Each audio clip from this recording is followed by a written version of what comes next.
All right, let's talk about something that affects every single one of us, your personal information. It's out there, but have you ever stopped to ask who's actually collecting it and what are they doing with it? In this explainer, we're going to dive deep into some research from the tech advisory firm Virtualization Options LLC. We're going to expose this hidden world of data brokers and, most importantly, give you the playbook to basically, well, disappear from their radar. Think about your day so far. Did you check your social media, buy something, maybe just look up directions? Every single one of those clicks, it's like leaving a tiny digital breadcrumb. And yeah, one breadcrumb seems harmless, right? But put them all together and they start to paint this, well, this incredibly detailed picture of your entire life. It's kind of scary when you think about it. So, okay, you're leaving this trail. The big question is, who's following it? Who's picking up all those breadcrumbs? Well, the answer might surprise you. We're talking about a multi-billion-dollar industry that, honestly, most people have never even heard of. Let's pull back the curtain on this invisible marketplace. It is a massive, massive industry. And the crazy part? The product being bought and sold, it isn't a car, it isn't a phone, it's you. Or, to be more precise, it's your personal data. And the main players in this game? They're called data brokers. You can think of them as these, invisible librarians of your personal life. But instead of books, they're collecting every piece of information they can possibly find about you, both online and offline. Their entire business model is built on knowing you better than you might know yourself. And where do they get all this stuff? Well, pretty much everywhere. We're talking public records, your social media posts, your shopping habits, where you go. They're not just grabbing random bits of information. No, the real magic, or maybe the real danger, is that they connect all these dots to build one single, shockingly complete file, all about you. So how do they make money? It's actually brutally simple. Step 1, they suck up all this information about you and millions of other people into these giant databases. Step 2, they sell it. They package it up and sell it to other companies for targeted ads, for market research, for credit scoring, you name it. Your life, your habits, your data, it literally becomes a product on a shelf. Okay, so at this point, you might be thinking, so what? I get some weirdly specific ads, big deal.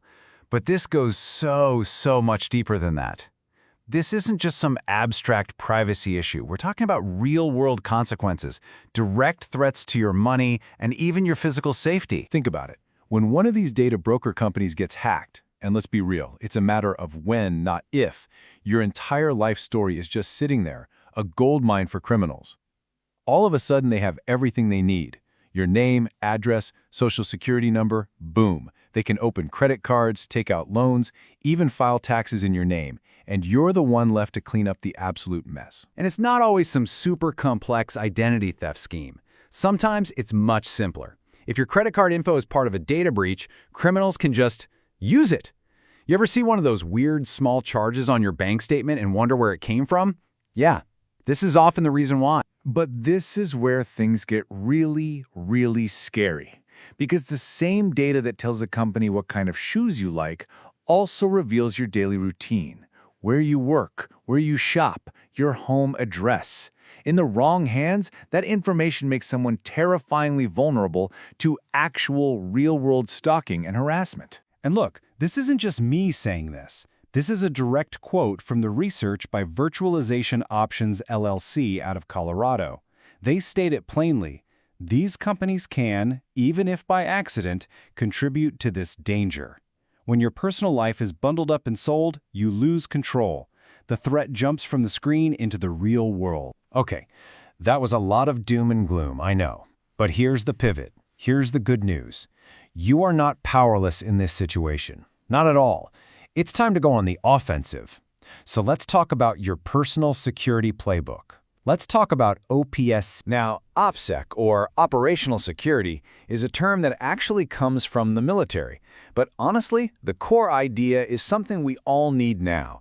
It's really just a simple process. First, you figure out what information about you is sensitive. Then, you take very deliberate steps to protect it. This is your personal toolkit for taking back control. To do this right, it really takes a fundamental shift in your mindset. Most of us, we just share things online without a second thought. That's the old way. The OPSEC way is to be deliberate, to actively limit what you put out there. Think of it like this. You're going from being an open book for anyone to read to being a locked diary. And you are the only one who decides who gets the key. All right, so how do we actually do this? Let's get down to brass tacks. These are the practical steps you can take, like right now, today, to start building your own digital fortress and walling off your data. It really boils down to 3 core ideas. First, just be way more disciplined about what you share online. Second, go lock down the privacy settings on your social media profiles. And third, make sure your actual devices, your phone, your laptop, are secure. That's the foundation. Okay, let's talk passwords. The single biggest, most common mistake pretty much all of us make is reusing passwords. I mean, think about it. It's like using the exact same key for your house, your car, and your office safe. It's a terrible idea. The solution? It's so simple. Use a password manager. Just let it generate and remember a super strong, unique password for every single account you have. Game changer. Now listen up, because if you only do one thing after hearing all this, please make it this. Enable two-factor authentication. You'll see it as 2FA. Everywhere you possibly can. This is your absolute best friend in security. It's a second layer of defense, so even if a hacker gets your password, they still can't get in because they don't have your phone.